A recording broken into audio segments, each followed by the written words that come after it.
Okay. Boom shakalaka. I've been waiting for this moment for like ever. Hugo, my brother. Hey, man. It is good to finally have you on the Crucial Journey podcast. good to see Brother, you. I'm a fist bumper. How you doing? I fisted you. Yeah. Well, off to an interesting start. I've just been fisted by Hugo, everyone. I feel privileged. Hugo, this is gonna catch you off guard, but one of the reasons I started doing my podcast was because I wanted to interview amazing people like yourself, and I remember a conversation we had some time back with Damien, and it was very unrehearsed. And strangely enough, I had this camera that I didn't know was recording, and it recorded us accidentally having a really cool organic conversation about metaphysics, history. You were dropping knowledge on Aristotle, knowledge about esoteric stuff. We're talking about ufology. And I remember a few days later I found out that it recorded, and I was listening to this stuff and I'm like, wow, this is so cool. This is awesome. And I thought, man, wouldn't it be cool if we did something like this again? Yeah. And a few years later, it kind of spawned into this podcast, which I have now. And wow, that's great. Yeah, it's just an informal conversation where I get to pick the brains of enlightened souls like yourself. So it started with surreptitious, subtle spying strategies. Oh, don't use surreptitious. It was. I wasn't doing it on purpose. Maybe subconsciously I wanted to record you because one thing I've always admired about you is that when you speak, I tend to talk a lot, right? But I actually want to shut up and listen. And you have this way of expressing yourself, and I would just be glued on to everything that you were saying. So I'm sure, like many of the guests are going to be throughout this podcast, they're going to be very eager to hear what you have to say. Because for those that aren't aware, Hugo is a musician, he's a rapper, he is an enlightened intellectual, and he has been tied into doing some many amazing things through the interwebs, which I'm sure you're all aware of. You may know him as General Baxter, maybe, and a few other names. Rap News, if you guys are familiar with that, you've probably seen him on it. But ladies and gentlemen, we're going to get straight into this thing. Peace out. Let's do and it. Buckle up, bitches, as Joe Rogan would say. I'm a big fan of his. Get ready for a ride, y'all. Okay. Is that what Joe Rogan says? That's what he says. Alright, you can face me, man. I know you want to watch it, but I do. The camera's going to be recording you. Okay. Water can flow, or it You're can starting with your crash. huge feature video. You Oh, can watch this. I'm just going to give people insight into some of your works. I've shared this so many times, not because I'm sharing it because I want to help you, but I feel compelled to share this because it's such a work of art. Pilgrim, ride Thanks, in man. out of the dust clouds. Welcome. Wrecked from the trek, in the saddle I'm slumped down. It's sundown, and the orange orb at my back casts a silhouette as I purposefully stalk past the domes and past minarets. The monasteries, the spires of the churches, the cathedrals, the casinos, the bonfires, the hearses, the circuses, the businesses, the shrines, the workers, the statues, the avenues, the finite circuits, to arrive further towards the sight which inspires my higher purpose, an altar before which I falter before falling in divine service. None of the teachings of the preachers effectively entered my mind's furnace, nor did any wealth tempt me more seductively than this siren. I thought I'd just give everyone a little teaser, man. The thing is very long, but It's long. I seriously recommend everyone checks this out. It's one of the most beautiful pieces of art I've ever seen expressed within 8 minutes. Which result. Ladies and gentlemen, Hey. here we are. You get to see Hugo up close and personal. You get to see my beautifully handsome... Actually, I look really weird at the moment. It's because I was about to get my hair braided today, and I didn't get a chance to fully do it, so I kind of look as if I have white hair, as us black folks like to call it at the moment. It's very silky. White hair. Well, yeah, it's very... white I mean, hairs. usually my hair is all curly. Yeah, and sure.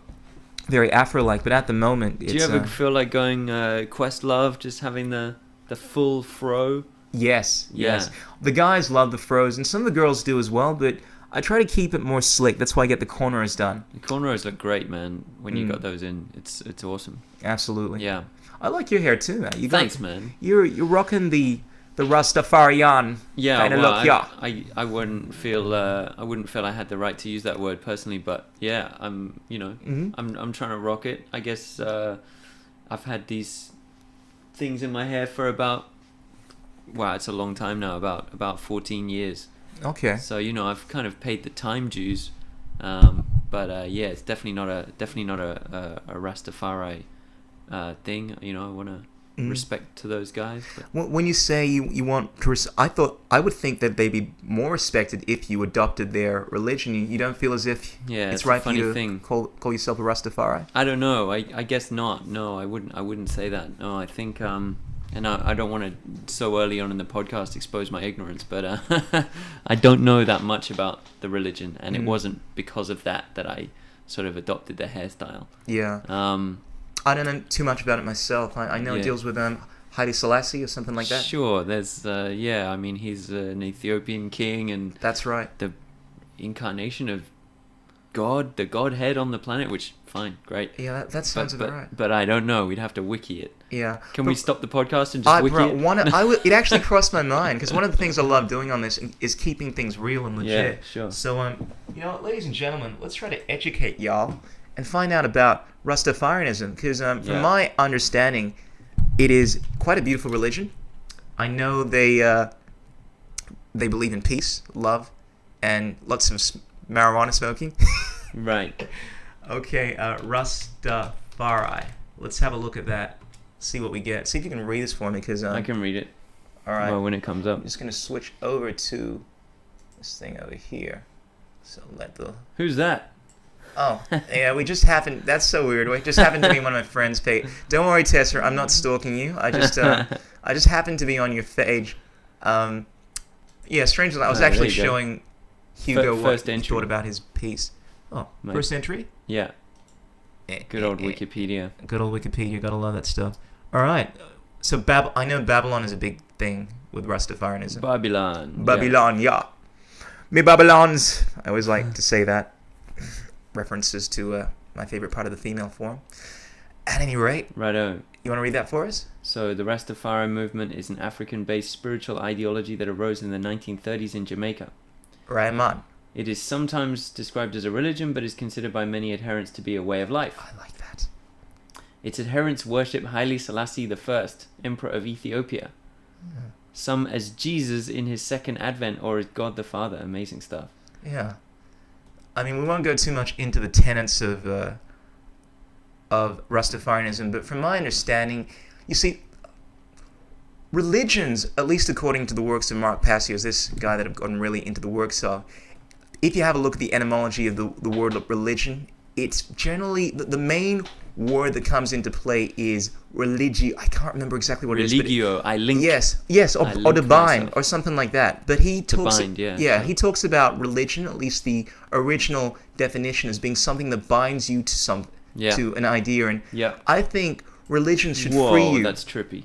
It is trippy. It's like we're going to an infinite reality of different... That is the meta-web. Meta-web. Yeah, but back to our beautiful faces, Hugo.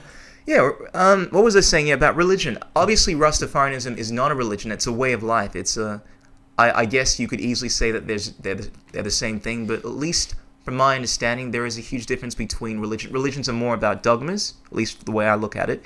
And if you look at something like Buddhism, which is a way of life, it's more what you call a transcendental approach to life. You can be a Buddhist and still link yourself towards Christian ideologies or link yourself towards Hindu ideologies. It's more about, rather than focusing on the things that separate you, focusing on what unites you. Yeah, that's good. I like that. Yeah, that's kind of how I look at the difference between religion and the way of life.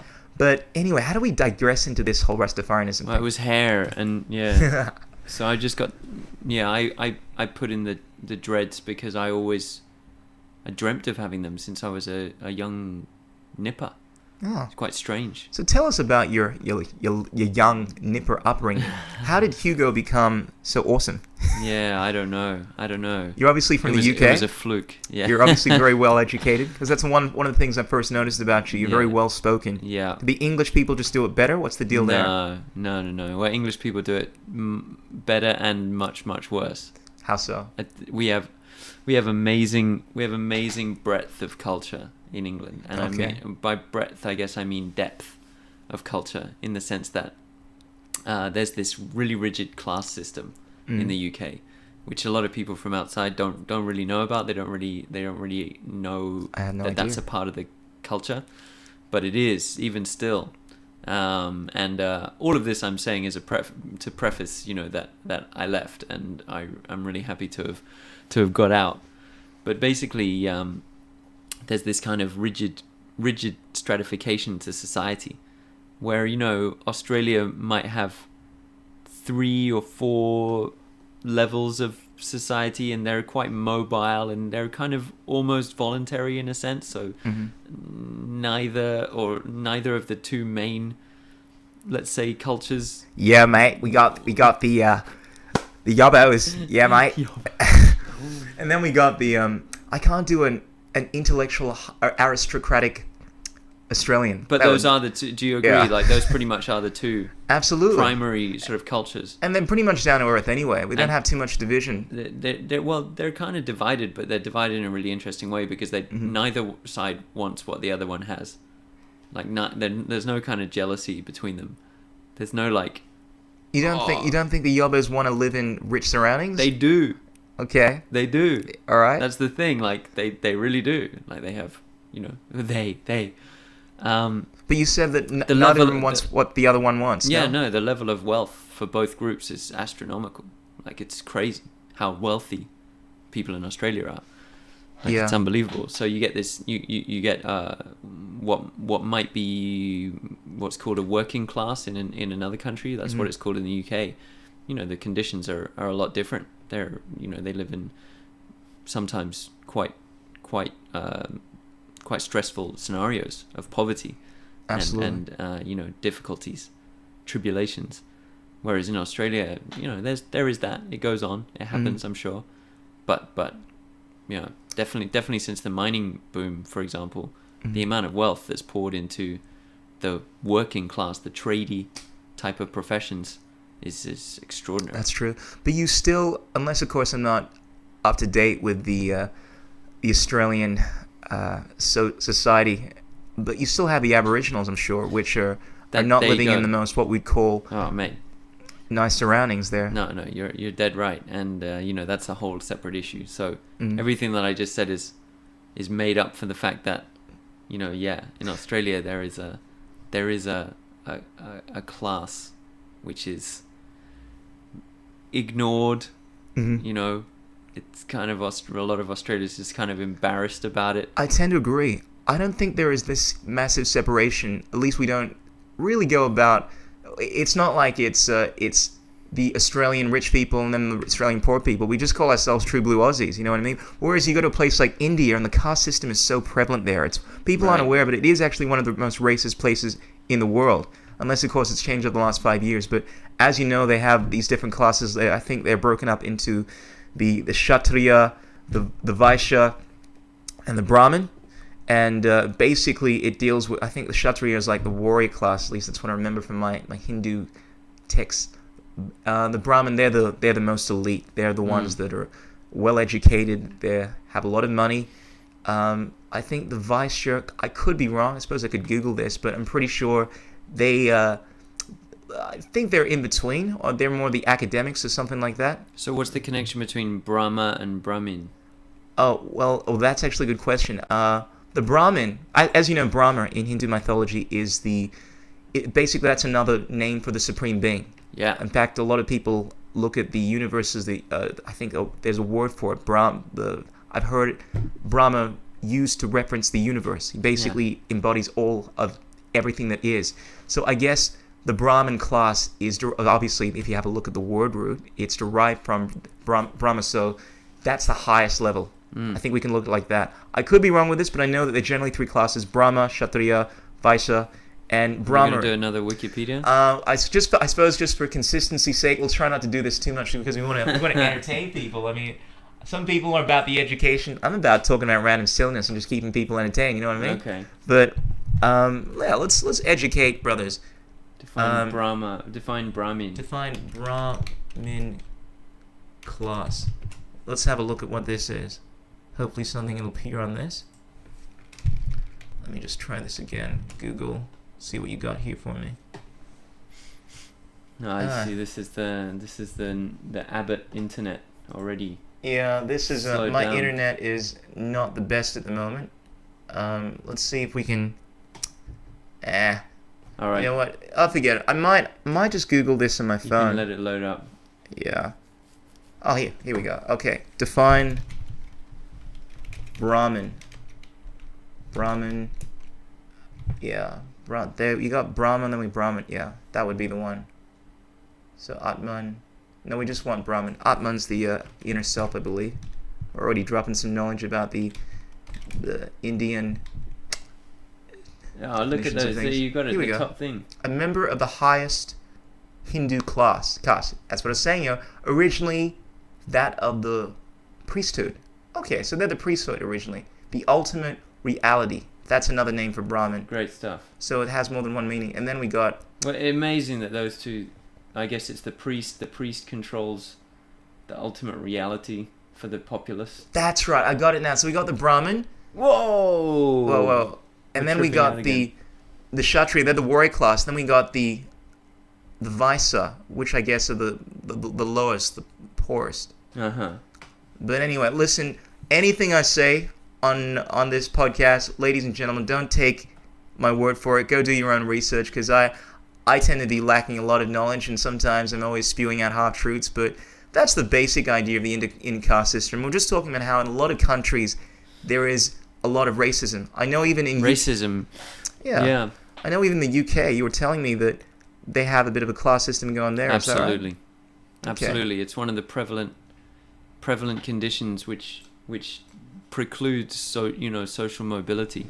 All right. And so it's not really divided along racial lines. Well, obviously, it produced very studious people like yourself. Yeah, I wasn't that studious. I was I was at a really good school though, so it kind of came in by osmosis. So I was at a boarding school for a really long time, which was not like that much fun. But I learned a lot. Got like a pretty good classical education. Learned languages, which was really good, and was forced to learn. Where I think like if you go to a regular school, maybe it's more out of control and the teachers have less control, so you can get away with learning less. So even as a slacker at my school, I learned quite a lot. Yeah. But I was a slacker.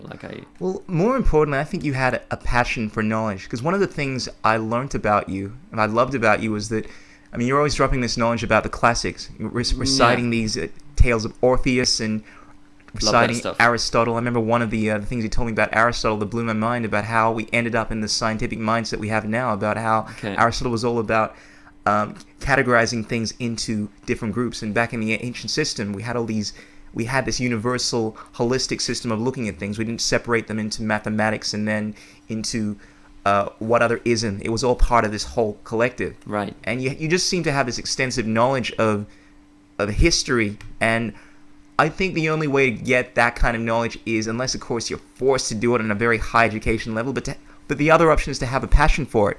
And you've always, it seemed to me, had a passion for knowledge, at least the classic knowledge. I guess so. But it didn't really come to the fore until I was long out of school, like way out of school, and then it's funny because I did start to do my own reading after that, and I guess the education that had been sort of thrust upon me became really useful at that point. But yeah, within the context of school, it didn't really make any sense. But that whole meme about Aristotle, that whole run is from a really good book that a lot of people have read, the Zen and the Art of Motorcycle Maintenance. Okay. I don't know if you've come across Sounds it. familiar. Zen, yes, I have heard of it. I haven't read it, but very, very popular I'll have in to the check it out now. 1970s, I think. If Hugo recommends a book, ladies and gentlemen, you better read that book, yo. Well, that's the funny thing, is I'm not actually that big of a reader. Like, I'll do a lot of reading online and Wikipedia, and I'll watch. You hear that, everyone? One of the most intellectual guys I've had the pleasure of meeting, and I do know some very intellectual people, is saying he's not a big fan of it, mainly because there are other ways of assimilating information. Right, I'm guessing you're a big fan of videos and audio huge books. Fan of those kind of things. So audio visual is definitely my learning style. Join the crew. And so I actually find I I can read. As you just displayed, checking out that stuff in Brahmin. I am literate. Yeah. But for example, I've always found comic books, as an example, way more appealing and a way more effective way for me to absorb knowledge. Picture tells 1,000 words, right? I agree, and it's actually been proven that a comic book is the combination of text and words is the most effective way to transmit information. I would agree with that. I would say that essentially there is probably no faster way of assimilating information than to actually read, especially if you were a speed reader. The amount of I've seen people that can scan whole pages. They use this technique called thought stream. It's not sub-vocalization where you're reading all the words in your head. You're basically just taking the words as if they're images, and as a result, you can assimilate faster than most people would. And without a doubt, it's faster to assimilate information if you're a thought stream reader. But we generally remember things, I would say most of us, when we either see it or hear it. At least this is what I've read, that it is much better to hear something, at least for most people, than to read it. And at the end of the day, I think it doesn't matter. It's just a piece of technology that you use. People don't think of reading as a form of technology, but if you go back 1,000 years ago, back in the time of Socrates, when reading came about, Socrates, you wouldn't believe, this intellectual, this one of the master philosophers, is talking about how, I don't believe in this reading thing. I believe that your brain will atrophy. You must remember things just as often as you can. That way you shall keep your brain functioning properly. And he wasn't a proponent of reading. He believed that you should try to remember everything. People back then, they had the ability, believe it or not, to memorize Bibles. Wow. Yeah, they were using these sophisticated techniques like the castle technique, where you can think it's called some kind of memory technique. I've seen in The Mentalist. Big fan of it, where you're able to memorize things very, very well using the sophisticated ancient technique. And apparently the last century, there were people that had memorized some kind of Babylonian Bible, which is much more in-depth than the actual Bible, using these techniques. But the point is that back in Socrates... I hope so. Yeah, well, at least this is what I've heard on a podcast. I don't know, go check it out yourself. But apparently Socrates was not a fan of reading, because it was this technology, didn't trust it. But now, a few thousand years later, became prolific, and now we have other technologies like the podcast, audiobooks, Audible. Big fan of that, where you can read books on anything, any book that comes out in this day and age, you can find an Audible. And people tell me, look, you have to read books. How about using the technology that is most effective for learning? And that's my attitude. And one of the things I love is you can be multitasking. I tend to work out a lot, so I'll be doing the gym. So I'll be buffing up, running sprints as I'm learning about nature, reality, and good stuff. Absolutely. So, ladies and gentlemen, regardless of how you come about your information, information is information. That's right. I wouldn't. The book is an extraordinary technology. It's remarkably resilient. Of all technologies of storing information, I think it's been around the longest now. That's true. And there have been so many that have fallen by the wayside, but the book is still around, and it's to be admired in that regard. Do you think it's going to be around for long, though? Yes, I do. It's so durable, and it's there's no reason to suppose it won't. Like physical books. I mean, if you watch Star Trek, and I kind of model the future on Star Trek, I think eventually we're going to replace physical books with electronic books, which we're doing now. And eventually, I've seen new technologies where they're able to implant memories directly into brains. It sounds crazy. I'm not sure if I completely buy it, because I think of the consciousness as... I think of the physical mind as being something that you can't... You store information in your mind, obviously, in the physical brain, but I think the true root of information is coming from some non-local source, and as a result, the idea of being... We don't fully understand where memories come from, at least on the scientific level. They've tried to narrow it down to neurons or something like that, but they don't really have the science worked out, and there's a lot of airy-fairiness as to what happens, where memories come from. I mean, I know that you have a bit of a spiritual outlook on things as well. Yeah, so absolutely. Whenever I hear about people coming up with these inventions where they've been able to locate the human consciousness in the brain, I always have to pause for thought, because I think we can't fully understand it on this. Are people physical... claiming that? Is someone claiming that? Well, not necessarily, but it's just what leapt into my mind when I thought about us being able to store memories. Because if we're gonna narrow our memories, or I guess our consciousness, into a physical thing, it's a pretty scary notion. At least if you come from this theistic mindset that we're not necessarily this physical body. Does that make sense? I think so. Yeah. But I'm also, in general, I come down on the side of being pro technology. So do I. And also just to be aware that, whenever it shall arrive, there will come a time in our lifetime when we're totally befuddled by the technology that our children or our grandchildren find very easy to use. Absolutely. So if I don't know, I haven't heard of this thing where they implant knowledge directly into the brain. Oh, they did it with rats. There was an article on this some time ago. They were able to somehow, I can't remember the details, but you can find it. Experiment memories, rats. You'll find on Google. Got a lot of. Okay, they actually implanted a memory into a rat. Yeah, Wow. that's right. You see, I find that confusing. So do I. I don't know what the function of that would be. Would that be for transmitting knowledge? So it would be like you learnt it already? I guess so, but you know what? I'm too vague on the article. I only just had a look at the headline. Because if it is, it just brings up an interesting dichotomy between the knowledge that you gain versus the time it took to actually gain that knowledge. And more often than not, the attainment of a skill, as you well know as a practitioner of many arts, is... Thanks for that. I like how... You hear that, everyone? He called me a practitioner of many arts, coming from Hugo himself. I like that. Well, the actual theoretical skill, or even the memory of learning the knowledge, I don't think is anything compared to the time of practice, the gradient, the degrees, the gradual learning of the skill in terms of actually incorporating knowledge. So I don't know how it would work. I'm curious, but So am I. And it's an interesting outlook. I think that we're because we're kind of like we are as both of us agree, kind of non-physical and physical manifested in a physical body. But one of the ways that we navigate, one of the main ways that we navigate, is through this illusory fourth dimension of time. So we control, or we perceive change, and we perceive life on the timeline. So we can perceive a lack of a skill, and then a gradual learning of a skill, and then the attainment of a skill, only because of the time in between those things. So the time gap is what makes learning and what makes change possible, or even possible to observe. So if you take that out of the equation, absolutely, you're gonna that's where I would be like a grandpa. Yeah, because I'll just be like the kid. I'll be like, how the hell is that? Yeah, kids, back in my day, used to have the Spanish guys. They used to play the flamenco guitar, and the kid just be like, really, flamenco guitar? Just download it.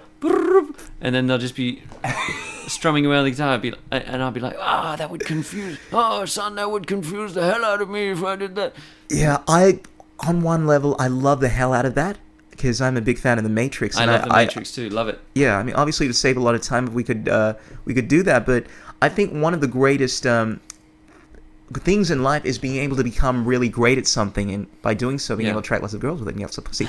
No, I'm not that shallow. But seriously, I think the process of becoming... That's a really good hook, by the way, for males to learn skills, is that initially one of the reasons why they do something, why they're driven to be great, is exactly that reason that you said. Absolutely. But it's just a hook that hooks them in, because the reality is, if you become great at something, you generally that's what you end up wanting to spend most of your time doing. That's true. I mean, it takes a tremendous amount of passion, discipline. Yeah. But I'm just more into the mindset that if you I don't want to sound shallow about this, but if you want to gain respect amongst your peers, if you want to feel good about yourself, then devote yourself to something that you really want to become good at. Master that. And by becoming great at that, you will draw people to you, as opposed to having to go out and trying to push to find people that like you. Sure. I think one of my friends, Travis, I had him on the podcast. He's actually... I know him. Yeah, we spoke about you. I've met him once. Yeah. And I'm looking at his show. His show is like this Sunday.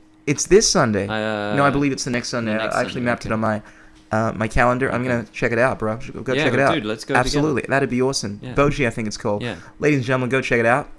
Gotta love how I can represent my friends and stuff like that on this podcast. It's one of the cool things about it. But I digress. Damn it, I lost my train of thought. Just becoming great at something. Right. And I think it's beautiful the fact that you can draw people to you by becoming great at things.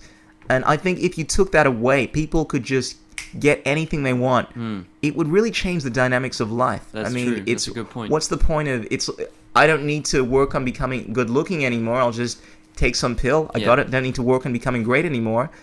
Then that's a good point to some degree. Yeah. But if that did happen, it's just skill attainment or using time.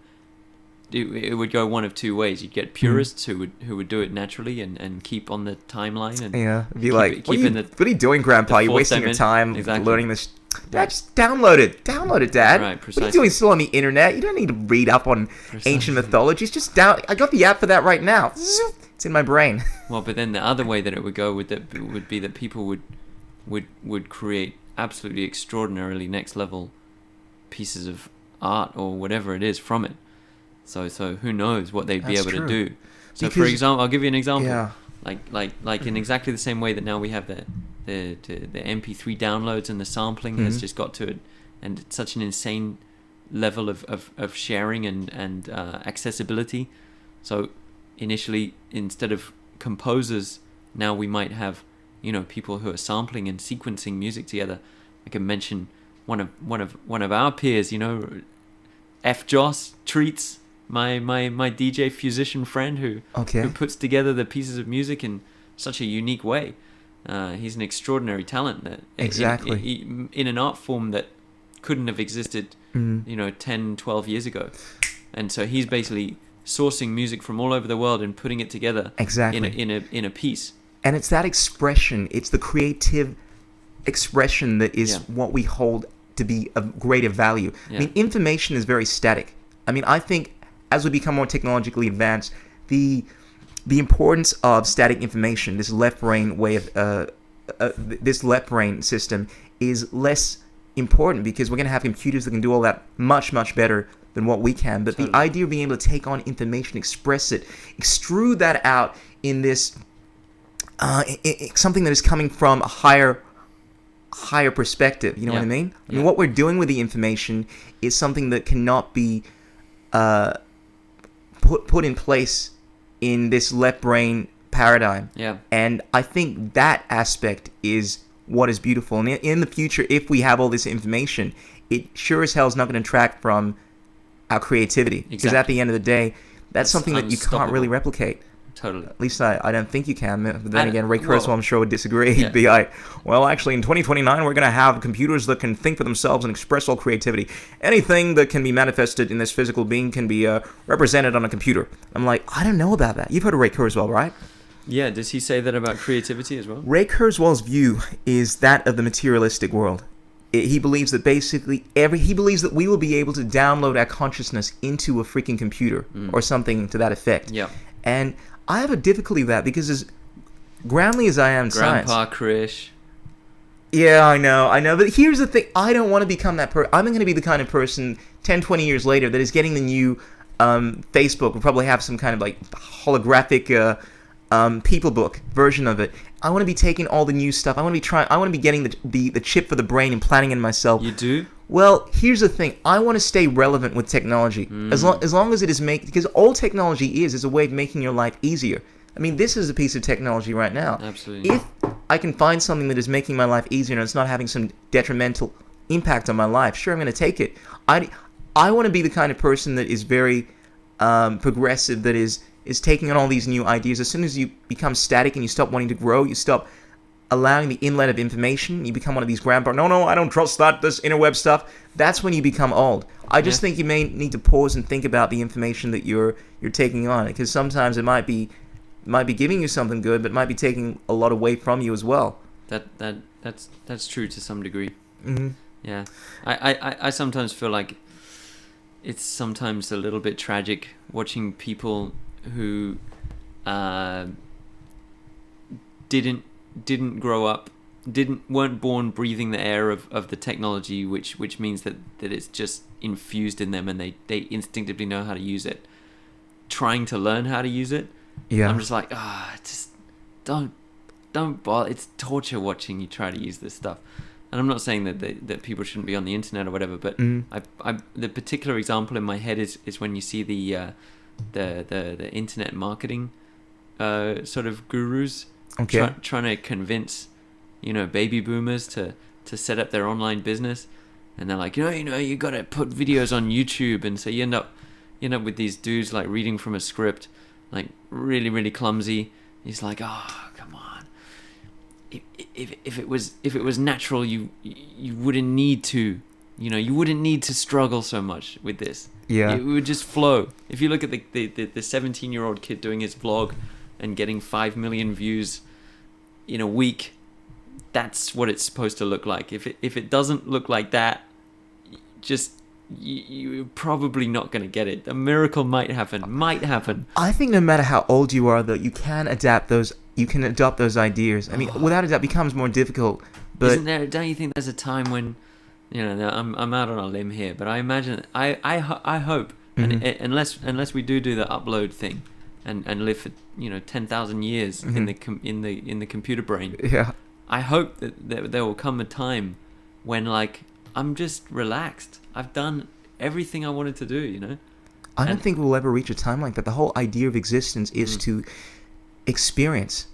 I once heard this idea. I think it was proposed by Duncan Trussell. He's one of these amazing, enlightened souls. Maybe I said the wrong thing. Sorry to cut off your flow, but what I meant was that you would have learnt the crafts that you want to carry out your work, to create the works that you came to create. Okay, so and you can focus. More. All right. Yeah, no more kind of skill acquisition, just practice of mastery. I don't believe in perfection though, because what you're saying alludes to the idea that eventually you're going to master everything you need to allow to express yourself through creative art. I don't believe in perfection. I always believe in getting better at what you do. It is, yes, strive for perfection, strive for it, but you're constantly getting closer and closer to it, but you will never attain it. And but in the art form that you chose, you know what I mean? Yeah. Like not necessarily having to desperately flounder around trying to find a new one, age 65. Yeah. Like maybe it could happen that you naturally move into a new one. Maybe. But that would be in a natural course of event. That would be my time to just be coasting, just like found my thing, and I'm just gonna do it. Yeah. With all the time that I have left, like all of my synapses, absolutely, are exactly honed to this thing, and I'm just gonna refine it and do it and be the master of it. I see what you're saying. And then that life is done, and I'll come back in another life and be on another tip. But at a certain, I see what you're saying. So you can focus more of your energy on creative expression as opposed to honing your skills to on one given. Yeah. Keep honing your skills in that area. Yeah. But not be constantly trying to look for the other missing thing, which or maybe I should be doing that, not this. Yeah. Not constantly trying different. That's an interesting idea. Yeah. I like your perspective on that because I think it says a perspective. It's a bit of a throwaway observation. Well, I think it says a lot about you because you strike me as a bit of a Renaissance man in the fact that you're dabbling in many things. Bro, don't be modest. This is all about being real. Look, without a doubt, you're doing very well with I'm doing a few select things. Well, you're obviously educated in the ways of the world. You're a very learned man. I always think of you as one of the most. I think like a Renaissance man. And it's an expression that's kind of been coined. Indeed. But a Renaissance man would have been a lot broader than the terms we normally use. That is true. That is true. I mean, so I wouldn't refer to myself as a Renaissance man. Like I've met a few people who I would consider that, but I wouldn't refer to myself as one. I would call yourself the artista in the sense that you are expressing yourself through these different arts. I mean, you're an artist in the very true sense of the word with your hip hop, your amazing ability to converse, and Thanks, bro. man. You have obviously you're a learned dude as well. I mean, I find it To some degree, to some degree. Hmm. Like I'm very much a beneficiary of this technology. Like that kind of instant access that we demonstrated earlier. That's miraculous when you think about it. Being able to, due to the abattoir that we're living in, of course, it was a bit slow. Mhm. But that kind of instant access to the knowledge of humanity, Absolutely. an That is incredible. extraordinary experience. Never fails to blow my mind. I'm very much a beneficiary of that. I was, it's like I was referring to before. I was born breathing the air of the exact level of laziness that is required. Like Socrates would tear his bloody beard off when he saw how lazy we are with knowledge. But that's where we're at. We can just tap on some keys like, what is the Rastafari movement? What exactly does it mean? And just within 10 seconds it's there, and we can read about it. What an extraordinary miracle! And I very much am a beneficiary of that. So I don't I admitted before, I'm not a big reader. I don't read a lot of books. Well, it's funny you say that because look, let's talk about one of the things that you're focusing on a lot at the moment, rap news. And one of the things I grab from that is you are this purveyor of tremendous knowledge. I mean, I feel as if the character that you play is this conduit for all the different perspectives on what's going on in the world. And I love the fact that you're not just portraying one story. You're portraying multiple stories from the stance of General Baxter, this hardcore military utilitarianistic dude that wants to conquer the world. It's all about America, fuck yeah. Then you have the more hippie, enlightened Terrence Moonseed approach, and I feel as if you're the kind of person that's obviously extracting a lot of information. Maybe that's just you being a really good actor, hip-hop artist, but without a doubt, I think with all the humility you can muster, man, you have a lot of knowledge about the different things that are going on in the world, and I think that's expressed through what you do. I do to some degree. But I think... Do you keep yourself up to date with news? I keep an eye on it, but there's something very important that people need to know about rap news, and that's that it's a 50-50 collaboration. Absolutely. So, I can admit really, really honestly that I'm not a massive reader and never have been. Mm. But I do keep up to date to some degree with events. But the reason why rap news is intellectually so on the money is because of my collaborator. Wow. Giordano Nanni. Like, the guy's a genius. I'm sure he is, and I love the fact that you speak so highly of these people that you work with. I would love to meet this guy. Man, you got to. In fact, you should try and convince him to come on the podcast. I will. I'll get in touch with him. Giordano, right? Giordano. Giordano. I love Italian. Giordano. Yeah. I'm sure. Does he have an Italian accent? It's all good. He's got an Italian name. That's big enough for me, man. Yeah. Giordano, I would love to meet you, and if you're ever down, bro, I'd love to have you come in on here. Come down, bro. Sorry, am I speaking too loud? No. That wasn't calm down. That was come down, Giordano. Absolutely, come down, Giordano, my brother. But Hugo, let's play on this rap news thing because I know it is a collaborative, 100% collaborative thing. But without a doubt, the raps that you drop, I've seen you rap. I can talk about the rap. Yeah, I had the pleasure. I had the pleasure of seeing you drop this incredible knowledge, man, in rhyme, firsthand at I think this was my EP launch some years back, and I love the fact you play this whole thing down. I was thinking, I wanted to talk you up, but you basically had a very humble approach to the whole thing, and you're like, don't talk me up, just tell them I'm a rapper, blah blah blah blah. And after seeing you command the audience like that, and then freestyle rap in all these different languages, I was without a doubt, and I seldom use this word, but I only use this around really pretty girls when they're singing to me. But I was pretty mesmerized, man. I'd never, look, I'm a black person, obviously I listen to hip-hop, actually not that much, but I'd never seen hip-hop done on this conscious level. This was maybe 5-6 years ago, we've known each other for a few years now, and I'd never seen conscious hip-hop on that level, and it was cool because you were talking, rather than talking about popping caps in people's asses and gang violence, which is something I can't relate to. I just pretend I can relate to. I'm always talking about, yo, man, I live on the streets, yo. I got hard, yo. You know what I'm saying, yo? I got holes, man, all over my face, yo. That kind of shit. But I can't relate to that stuff, and because I like to think of myself as a bit of an intellectual. I like to keep informed. When I was hearing you rap about all of this amazing, uplifting stuff, dealing with the conscious movement, dealing with all of this stuff that I'm into, it was very, very, very powerful. Thanks, man. Yeah. But- So obviously you disseminate that stuff on rap news. I mean, I know what your style is, man. I know that stuff is inherently. No, there's a hybrid. There are elements of me that come through in rap news as well. But again, that's not unlike Giordano. He's a deep dude. He's not. I don't know if you describe it as spiritual. He's very much on the.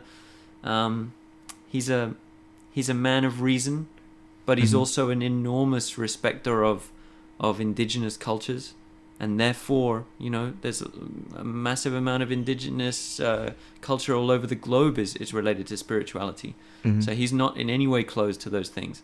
So there is having that broad a conception of history as he does, you're bound to get there is a spiritual element that comes into it just from knowing that our little portion of history is so limited, and it's such a short period of time, and yet we've affected the world so massively, and knowing the depth and incredible lengths of time that indigenous people were kind of custodians of the lands that they walked upon, and how they used spirituality and sort of natural population control and connection with nature, all bundled together in.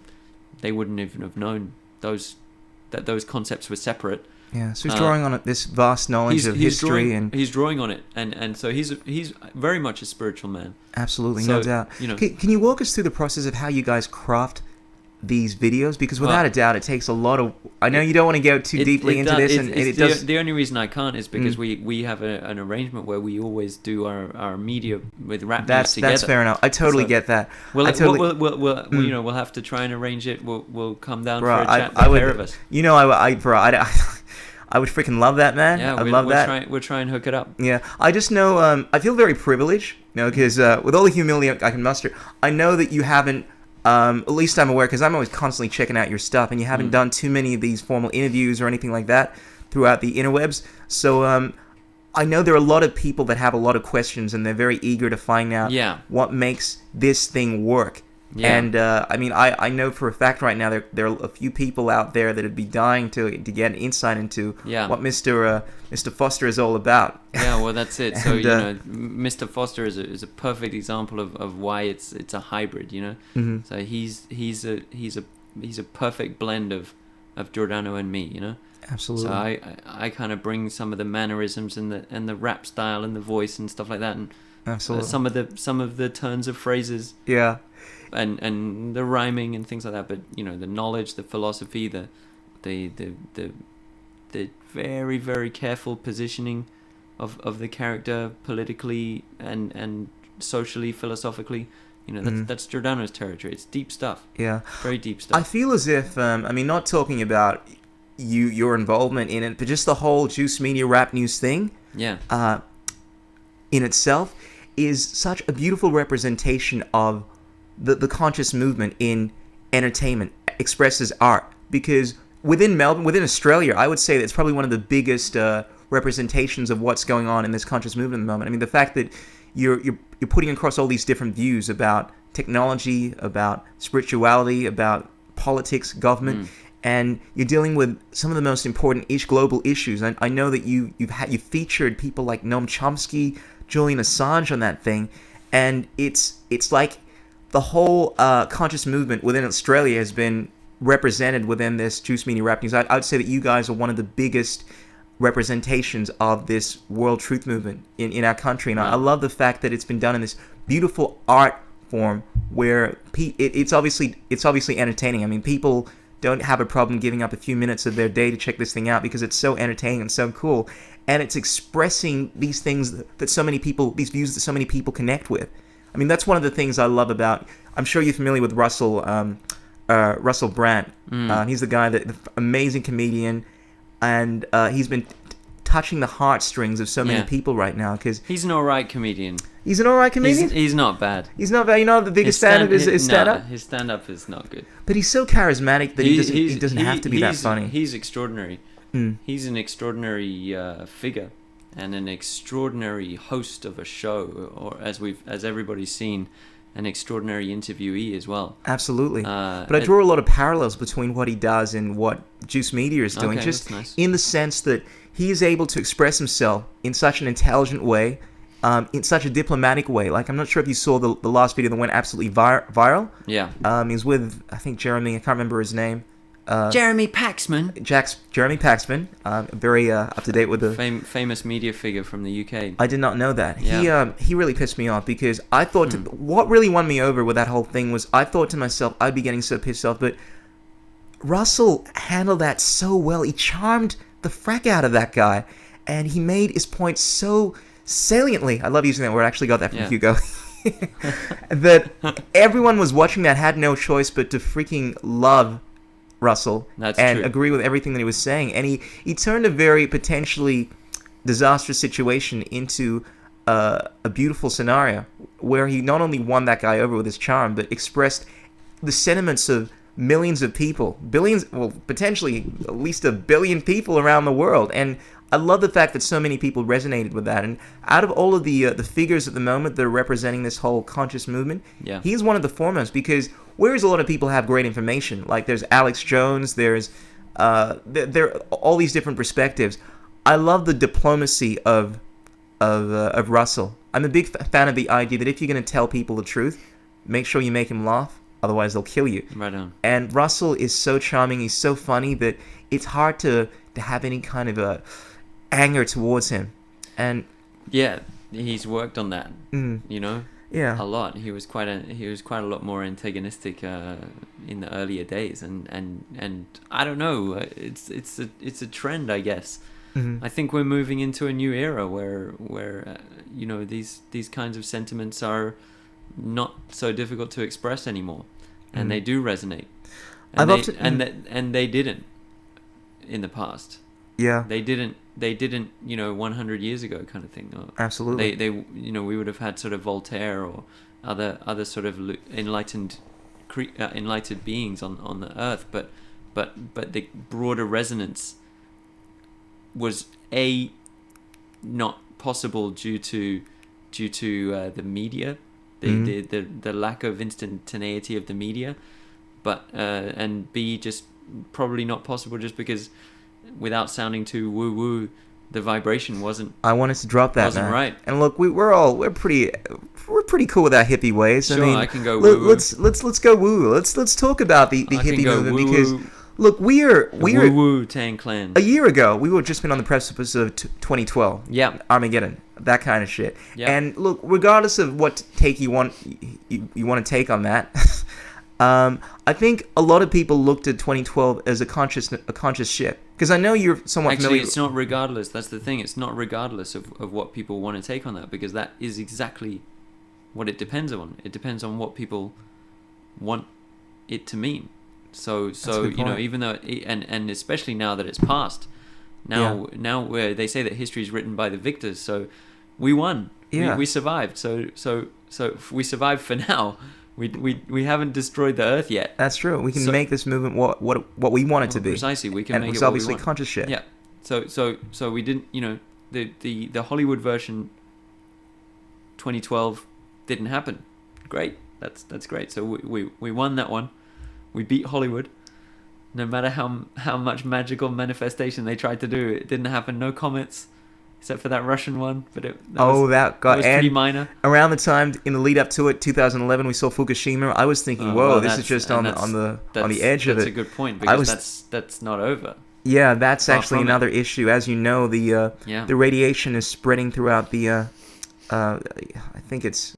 I don't understand too much about the geography, but obviously Pacific Ocean. Yeah. And it's a big scenario, and I'm reluctant to bring this up on Facebook because the times I have, people just look at me as being the messenger of bad news, and they're always saying, why are you being so negative? Because this is a serious issue. It's like the Japanese government were undermining the significance of this thing, and because of reporters, we now found out that this is a hell of a lot more serious than what they believed it to be, and it's still going on. I mean, that the radiation is spreading, and I mean, I've heard from many sources that it's potentially going to be a global issue.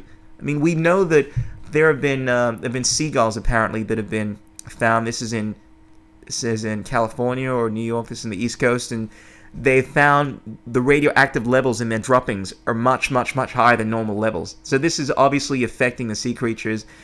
Bottom line is there's a lot of evidence showing that this is contaminating foods, and the fact that it's being played down is a worry, because pretty soon it may reach the point where this is going to be affecting a lot of people, and it's going to create a lot of panic, and because people haven't planned to get out of these areas, and it's all just coming in one little shock. Oh shit, we're actually suffering, we're actually dying, we all got to get out of here. There's going to be massive panic. Everyone's going to be trying to get out of the country, and because they haven't done all this planning, the problem could be a lot bigger than what it could have been. Yeah, again, we don't really have a precedent for that. A lot of our hypotheses around those kinds of scenarios come from Hollywood again, which is the Fukushima incident. Mass panic. Okay. And sort of chaos and every man for himself kind of thing. Yeah, that's a good point. Sort of zombie apocalypse, which is amazing that there's how prevalent the zombie meme has become now.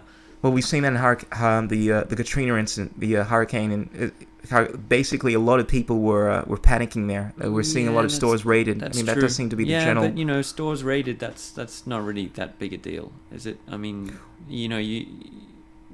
Not to put too fine a point on it, but if a populace is in the midst of a disaster, and and they have no food, and there's a store locked up, I would say that they're morally justified in breaking into the shop and getting some food.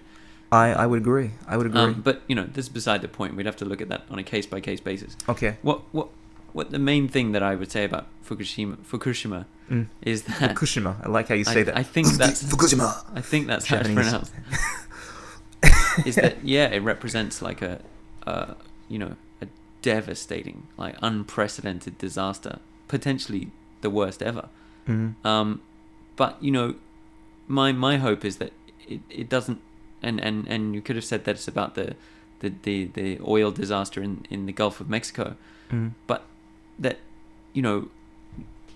we have to try to see a development in consciousness in any case, and the fact that these incidents are the way that they're viewed is maybe the only thing that fills me with hope, in that anybody who hears about them now agrees that they're not a good thing and that they need to cease. So this is a good bellwether.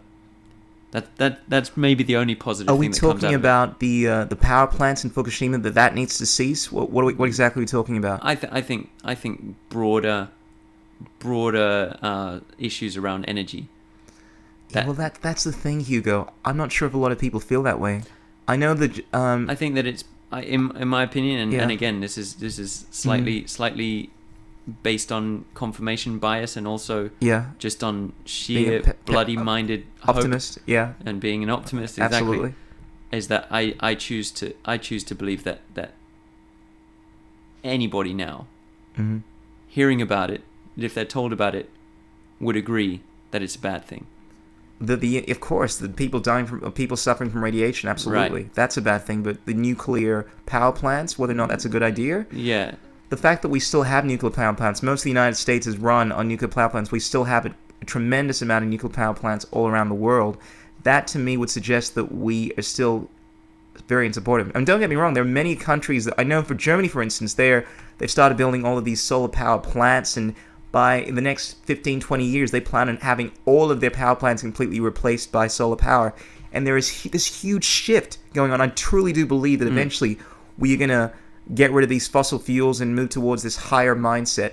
But without a doubt, at least right now, I think we would be sticking our heads in the ground like emus, man, if we were to suggest that the powers that be, not wanting to sound conspiratorial, are very much against wanting to use nuclear power and all that kind of stuff, because they're still doing it. Actions speak louder than words. But we got to take a little bit of a long game and just think about next couple of years. It might not change, but you stretch it out to a decade, 2 decades. It starts to look more realistic that massive change can happen, and massive positive change. And you bring up Germany. Germany's a great example.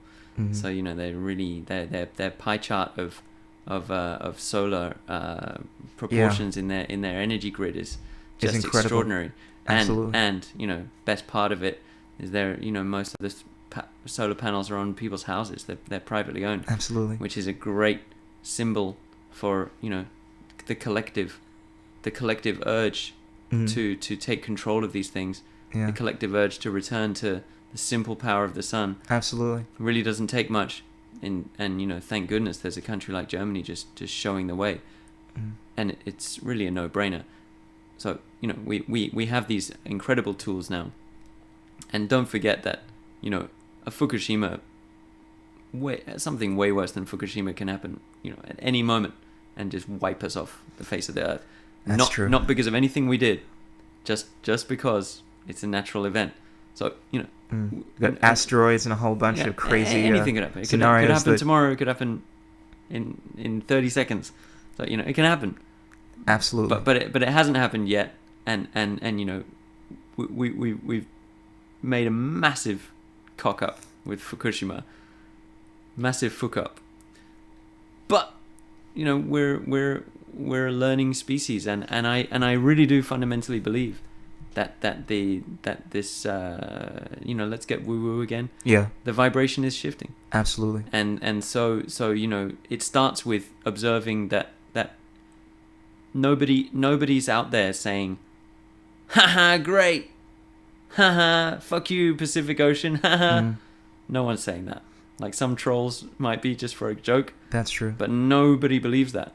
And I would say that compared to the heights of the Industrial Revolution, that's a massive shift in consciousness. Absolutely. We have a look at history, man. I've recently gotten, like I'm sure you were a big fan of, very much into history, and you have a look at some of the things that took place, in the times of Genghis Khan, Alexander the Great, and without a doubt, over the last 100 years, we are seeing we've had the fewest deaths, fewest murders in any time ever in history. We are seeing such prosperity. Having said that, there is still a tremendous amount of nefarious shit that goes on. I mean, you're familiar with the Edward Snowden incident. The fact that I love the fact that right now we're knowing as fact, not conspiracy theory ideas, that the U.S. government, the small 1% of whatever you want to call them, they are still doing these really dodgy things, like surveying all of our text messages and basically all communications, and they're hell-bent on going to other countries. What did you say, the 1%?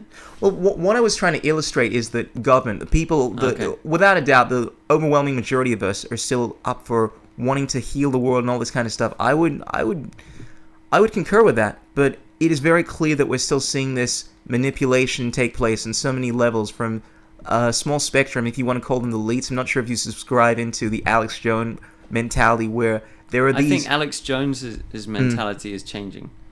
It is. Massively. But he's another great bellwether for how consciousness is changing. How do you think it's changed? Oh, it's extraordinary. You look at... I don't watch him avidly. Yeah. But compared to the documentaries that he was producing when I first encountered him, compared to him now, it's a sea change. That is very, very true. We're seeing becoming more spiritual. We're seeing a very struggling enlightenment before our very eyes. This man is he's being confronted daily with a tremendous amount of information, with a tremendous amount of truth, and he's actually having to try really, really hard to hold on to the negative perception, because quite frankly, these divisions between tiny percentiles of the human populace, us them, this is not going to work anymore. This is just not going to work, and it doesn't work. Like, people aren't even really able to get that angry about it anymore. Like, the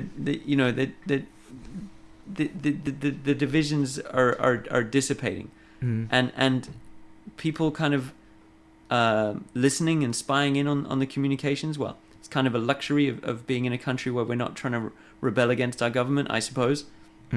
But the more data that is gathered from people, and I'm not saying I approve of it, but one of the really interesting side effects of this is that governments and so-called elites get a really good picture of actually the raising of consciousness on the planet, and they're actually tapping into it. They can't not be affected by it. They can't. People in these positions cannot shield themselves from the raising of the vibration. That is a very and so by tapping into people's optimistic communications outlook, in this regard, they're actually exposing themselves right to the core of their organizations, right to the very echelons of their organization. They're exposing themselves to the very phenomenon. Well, they're unaware of the phenomenon. They're worried about terrorism and things like this.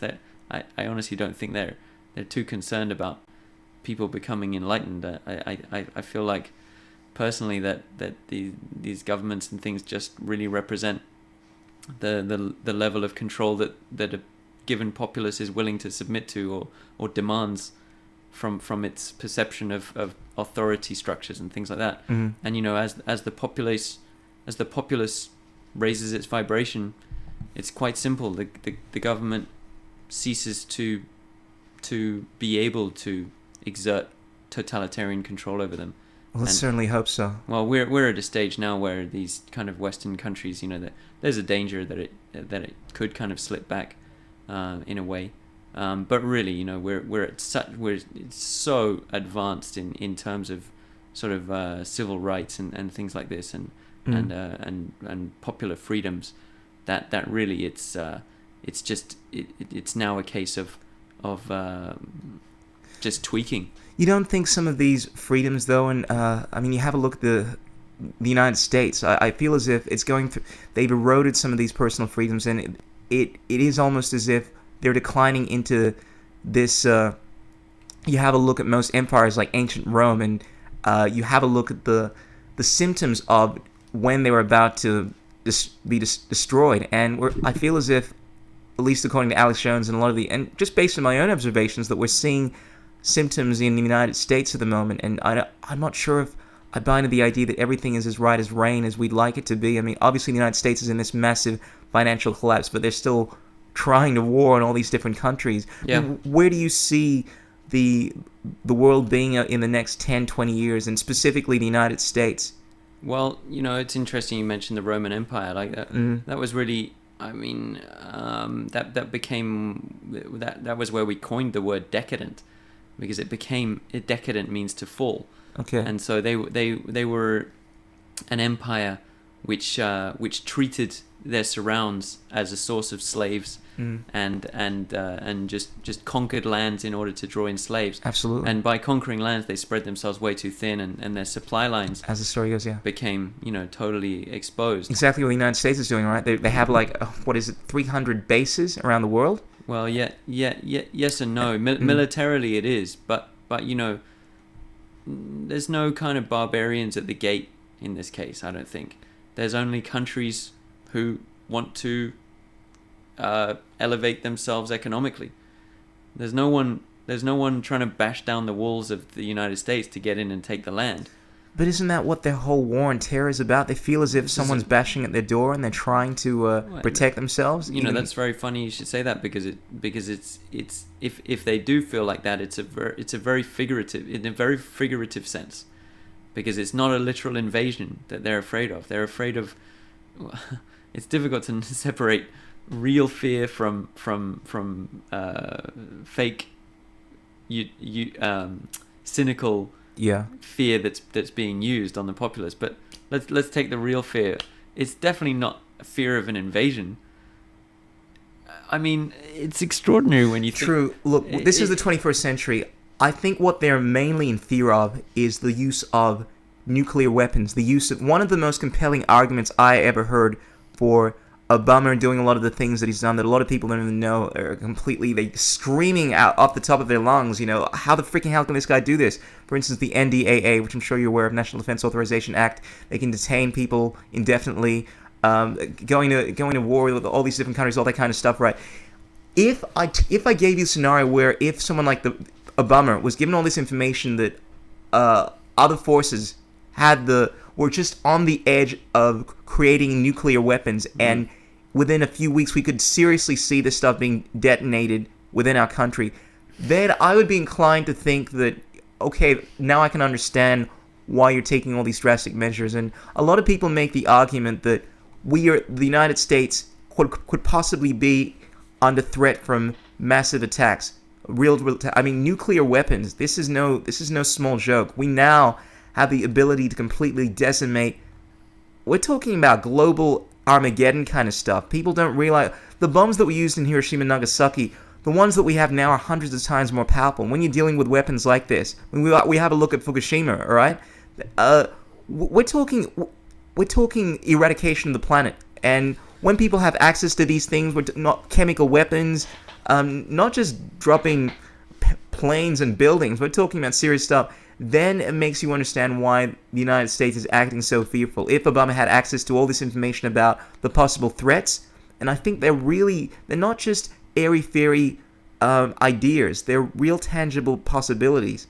And whereas I want to be as optimistic about the dangers that a country might be facing, I think some of the fears are definitely real, but it still doesn't justify them doing a lot of the things that I believe they're doing. Yeah. The idea of I assume you're talking about a nuclear terrorist attack. Absolutely. That's unstoppable. I mean, what if someone were to do a kind of James Bond villain type of dirty bomb briefcase thing, they're going to be able to do it. Well, then make the argument that, look, without a doubt, the Indian Pakistani not president but great official or something like that said that, look, I think it was, don't quote me, but it was something to this effect: if India does this, we're going to drop a nuclear bomb on them. Now there are various countries that have openly said they're going to use these weapons. Without a doubt, it's a serious issue. I mean, the United States, for instance, there's a reason they don't want countries like Iran to make these weapons, because they're fearful of them using it. But the point I'm trying to make is that it is very possible for countries to use these weapons. I mean, I think that's just a reality of the world that we live in. They have been used. Russia was building them. Russia still has thousands of nuclear weapons. They could blow the world up many, many thousands of times over. And I think the threat is definitely real. And whereas I want to subscribe to the idea that definitely we're evolving our consciousness. I mean, we have a look at what humans would do thousands of years ago, with Genghis Khan and, all the terrible battles that took place in our history. Not even that long ago. We only have to go back not even 100 years ago and see the terrible atrocities that took place in Hitler's time and all that kind of stuff. And we know that we haven't gone through, physically, we're still the same beings. We're capable of some heinous things. And it just makes me think, we have the potential to either evolve and become the most amazing, beautiful planet, or we could seriously find ourselves in a lot of trouble if we don't get our acting gear, because the world is, 2012 could still eventuate. I know that sounds very ominous, but the fact that... You mean the movie? No, the movie scenario. And let's be clear about this, because but I know the movie one, it didn't have any cause. It was just metaphorically a series of natural disasters. That's true. I'm talking about Armageddon. I used 2012 as a metaphor in this. Armageddon was. Talking about the movie Armageddon. No, I'm just talking about a metaphor to explain the idea that we could a global conflagration. Absolutely, that we could global end up nuclear holocaust. I know, and I know. I watch you, and I know that the whole ominous kind of approach to things is definitely not the place that you resonate with. Well, I have sympathy for people that do. I mean, those are convincing stories, and they really are. But what personal gain do you have from thinking like that? Do we have from entertaining these possibilities? Like it won't do any good personally, and it can lead to a lot of negativity in terms of perceptions or even approvals of certain actions. So, for example, if we ever say, that in order to mitigate the risk of a rogue nuclear attack, we are willing to endorse the use of flying robots to kill people at weddings. Absolutely. If we ever find ourselves falling on that side of the fence, evidently there's been a mental without a doubt, cock-up. there's nothing that justifies that kind of logic. But I do believe that I am subscribed to this hippie mentality that let's only just focus on the good, that there is no evil in the world, and that is the general ethos of a lot of the people out there in this this New Age 2.0 movement thing. I do believe that there are definitely terrible things that are going on in the world. I think sometimes the only way to avoid being injured by something that is coming towards you is identify the problem and get out of the way. And unless, of course, you you live in this. Let's call it the reality principle. But there's no escape in this case. There is an escape.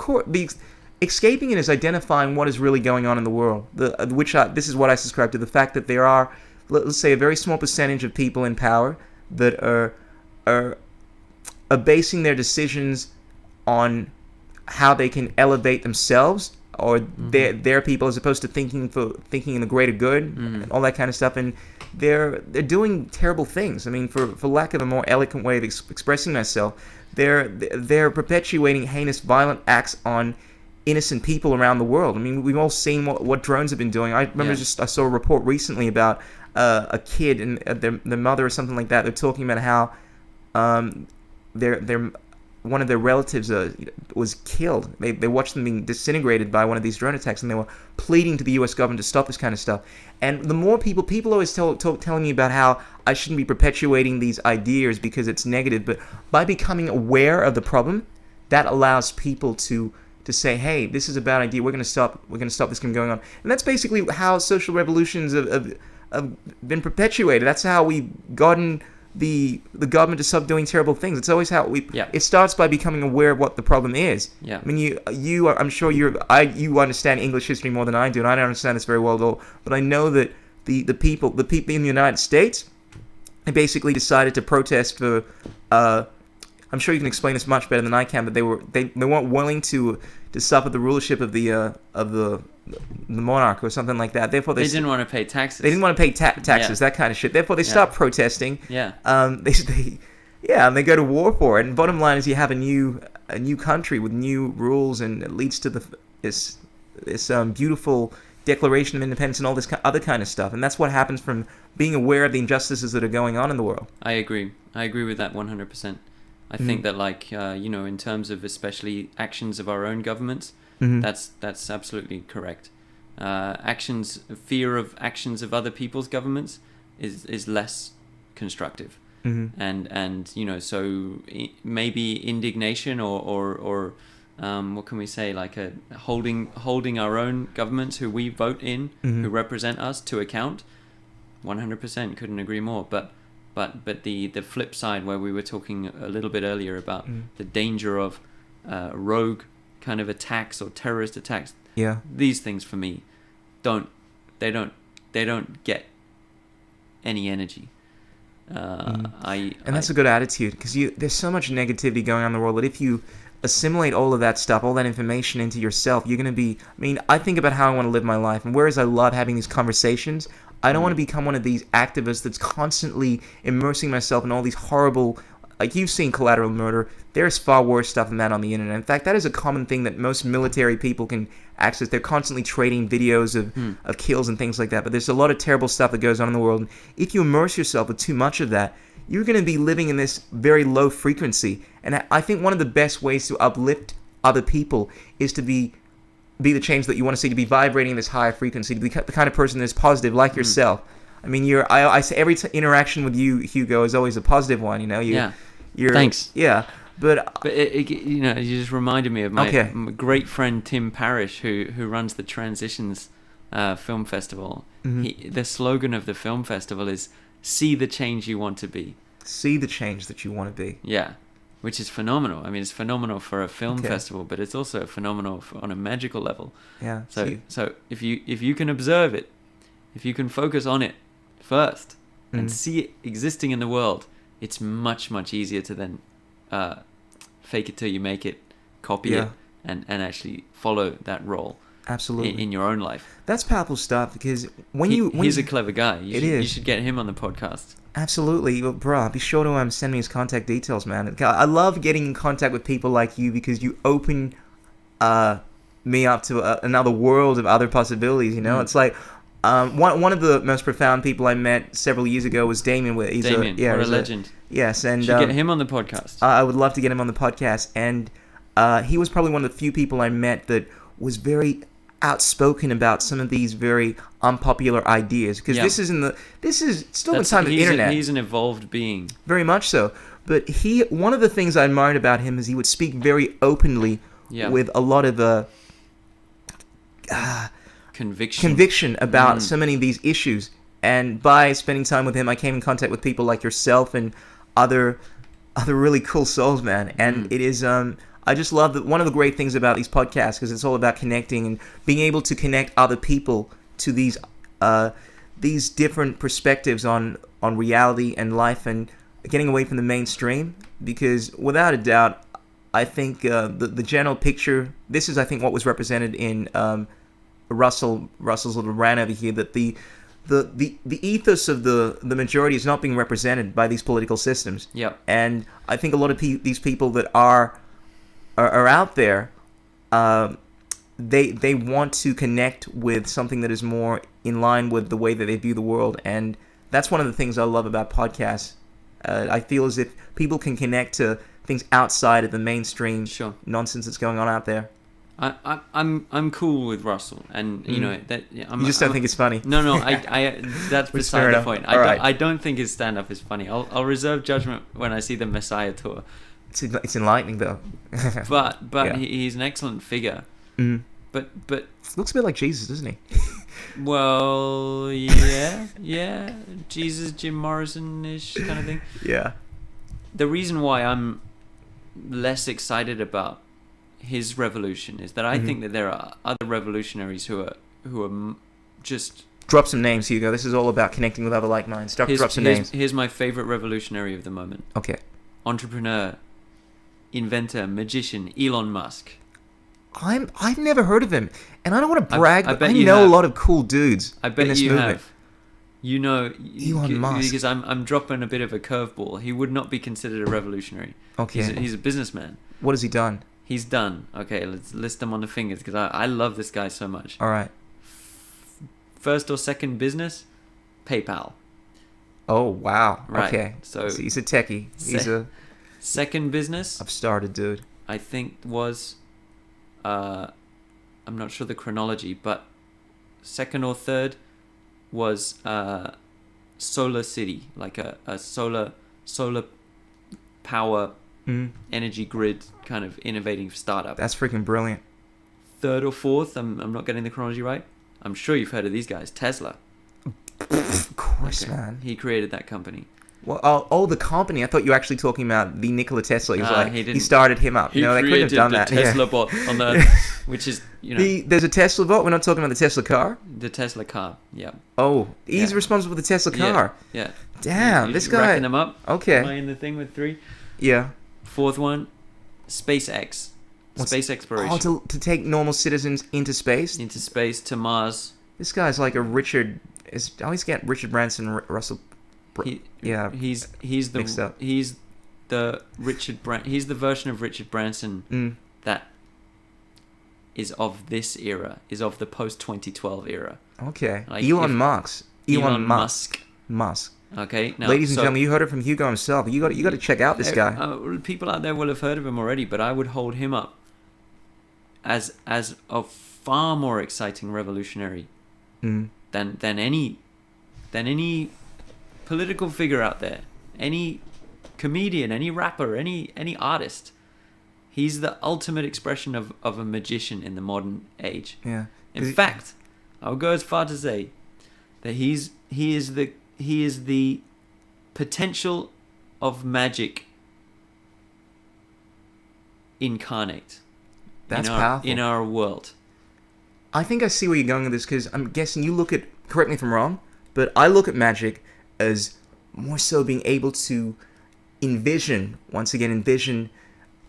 turn your vision of something and manifest it into this Euclidean meat space. So this is an inventor that can conceive of these amazing ideas in his mind, like Nikola Tesla, and somehow extrude them out into these ideas like PayPal, SpaceX, and whatnot. And by creating this reality through his mind, through his higher consciousness, that is truly magic. Yep. Yeah, that's Exactly. powerful stuff. So you know, take those four things for a start. He's They're revolutionized the big economic things. system. I mean, you know, PayPal is flawed as hell. But do you remember before PayPal? Like now we've got Bitcoin and all kinds of That's exciting true. stuff. That We is wouldn't no have small fry Bitcoin stuff. without PayPal. PayPal started the ball rolling, and so we can put that down. Revolutionized the economic system on the planet. Okay. And actually, I'm a little ignorant about Solar City. I don't know what they do, but It's a beautiful idea, man. it's The some- idea of creating some kind of I don't think it's a city. well, I don't think it is. But we'll anything to do with solar power it's solar. is cool in my books. It's totally cool. So Absolutely. I'm not sure what it is. We'll have to look it up. But then, you know, electric vehicle, and those two things can go together, because if he reforms the grid in such a way that it's run off solar, and then these electric vehicles are coming around where his company has installed the refilling stations across the USA. Oh shit, man! This guy's creating like Earth 2.0. Exactly. And then finally, once you've just taken care of Earth 2.0, you just say, right, we're actually, as a species, we're in a fairly good position to respectfully go to another planet. And he's started that company as well. Now, as far as I'm concerned, that trumps Yeah, I gotta be real about that. any That does. Russell Brand. Yeah, look, without a doubt, because we're in the world of. I remember one of my friends, Anki, is this amazing guy. He's a student of Krishna consciousness movement. He talks about all these Sanskrit ideas, and apparently the age that we're in now is all about action. I can't remember exactly what age we're in, Okay. but he talks about people that are actually doing things, or the people that. I mean, unless of course you can be intellectually masturbating with all these ideas in your head, but That's unless what of I'm course doing. yeah that's Yeah. what I'm doing with this Yeah. podcast. Like blah, blah, blah, blah. Let's talk Yeah. about crazy concepts like a world. That's it. I'm just rapping about it. Absolutely. Well, and look, without a doubt, I think inspiration is a very powerful thing. Let's not undermine what we like to do. think so. All right. But let's try. I know you're a bro. Man. You got a lot of things to do. Let's No, yeah. I'm not. That's just me adjusting my All right. rush. I'm not Okay. in a rush. That's cool. But I really wanted to make this point about how people that are doing things, actually going about really changing the world, as opposed to just intellectualizing. Yeah. They're the people that we really should be holding up there, Exactly. looking up to, as opposed to the Kardashians that are all about freaking banging hot Yeah. guys and stuff like so that. you know, Russell Brand is undoubtedly better than a Kardashian. Yes, without a doubt. And look, that- not so to he detract he from him. represents a great potential for the celebrity to change the conversation and do good. And it's getting the ball started. I mean, I it's like the inspiring. guy. Don't I get love me the wrong. guy. Like, he's great. Yeah. Um, The people that are actually going out and doing but stuff. but he's eating the dust of an Elon Musk. Like I agree. they don't even compare. They're not even the same species. Okay. Well, you mentioned Elon Musk, and we both agree that guy, without a doubt, is amazing. I just really heard of him now. But can you think of any other figures that are changing the scene? Yeah, there must be heaps, but he's my favorite right now. Okay. I never thought about, because you strike me as someone. He's my obsession at the moment. Yeah. I love the fact that you picked him as opposed to a spiritual guru or something like that. It means that He's spiritual. he's very spiritual. No, he's not not. that He's not openly, but He's not. that is but he's- spiritual. Yeah. That is. I think that is one of the most spiritual things that a human could do. Mm. I think it's more significant than any of the progenitors of any of the major world religions have done. Yeah. Like Deepak Chopra, that kind of stuff. No, yeah. Jesus, but better than Jesus, Okay. better than Buddha, better than. Whoa. Just I'm- realize what you're saying here. I'm serious. Hugo, that's serious. a big call. I mean, when the Beatles made that statement, I well, like they kind Elon of potentially. Elon Musk is bigger than Jesus. All right. Jesus Musk. No, okay. So You're gonna have to go on your own with this one, bro. we have our fan favorites, like we like Buddha, Absolutely. but Buddha, I don't know. Maybe I'll have to wait to see if Elon Musk's technologies are weaponized or something. Because I see what you're doing. You're putting the emphasis on physical things, and the issue that I had, at least in my mind, was that when people look at the world of spirituality, they're thinking of things dealing with outside of material ideas. So they're thinking of things There's out. But nothing more spiritual than seeing the sacredness of the material. Only Hugo could have said something as profound as that. Like, That's definitely made me pause for I thought. consider myself a materialist, but not in the way that word is used. Well, there's no separation, is there really? The material, it's It is. unbelievable miracle that we get to, as you call it, what did you call it? The Euclidean Meat space. Amazing term. Yeah. That we get to play in this meat space. So funny, but this is the material, and what could be a better expression of magic than the potential of an art, for example, like engineering, which can create the terrifying technologies that you've referred to as of nuclear weapons, which are actively destructive, and even nuclear power, which is only potentially destructive, but also potentially amazing. We could have nuclear fusion. That's crazy. In the future, which is extraordinary potential. That is the only reason why the original storytellers who spoke about the metaphor of dark and light magic didn't use engineering was because engineering didn't exist at that time. Like engineering, technology, these arts of humanity, they are magic. They are the quintessence of magic. Yeah. We do not need a Harry Potter, we do not need like a telepathy, which may come, which may, humans might evolve to have it, but we've got it already. That's a good point. We engineered it. T.S. Eliot, when technology becomes sufficiently advanced, becomes indistinguishable from magic. Which is a profound statement. Absolutely. And I would go as far to say that it's a real shame that statement had to be made, because if we'd known from the outset, two things. If we'd known from the outset, so the thing that you reminded me before about the Aristotelian separation of well, it's actually not. His propensity to separate things led to, according to the book Zen and the Art of Motorcycle Maintenance, led to a separation of the two bounds of techne. That what techne is a Greek word meaning art. Okay. And so we took took techne, and we took the study of that. We added ology, which is the study. Technology is the study of art. Okay. And we then created our own word, art, artificial, artifice, and we separated the two. So art and technology are separated. So that was the first major schism. But I would propose a more profound schism than that, which is that technology was never acknowledged as magic. Maybe until now, maybe until this era, can we truly see that it's magic. It's a miracle. These are miracles that we witness.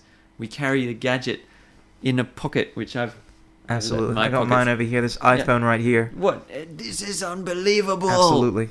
And you see the progression of this. This is what I love about the times that we're living in, because like magic, we are seeing ourselves grow into these incredible beings that basically have godlike powers. And it sounds like crazy. I can't believe you use the word God, Krishna. But for crying out loud, we have mediated telepathy. I can send an idea right to you thousands of miles away. I can interface with you like freaking magic. I have now access to a pool of unlimited information. And pretty soon, here's the crazy thing. Bro, you want to talk technology?